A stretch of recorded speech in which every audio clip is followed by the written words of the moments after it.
এরপরে প্রশ্ন করেছেন একজন, বর্তমানে সৌদি সরকার নির্দিষ্ট শর্ত সাপেক্ষে মহিলাদের মাহারাম ছাড়া হজ করার অনুমতি দিয়েছে। এই অনুমতি গ্রহণ করে মাহারাম ছাড়া হজ করা যাবে কি না?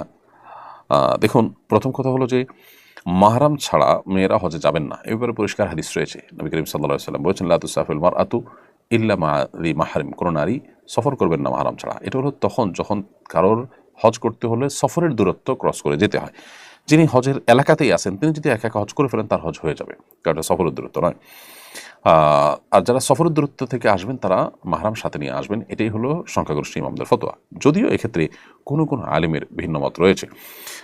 সমকালীন ওলামাদের মধ্যে থেকে অনেক নির্ভরযোগ্য আলেম, অনেক ঠিক না, কোনো কোনো নির্ভরযোগ্য আলেম তারা বলেছেন যে যদি অন্যান্য নারীদের সাথে যান এবং সেই সমস্ত নারীরা তার বিপদে আপদে তার পাশে দাঁড়াবেন এরকম স্কোপ থাকে, তাহলে সেক্ষেত্রে তাদের সাথে গেলেও হজ আদায় হয়ে যাবে।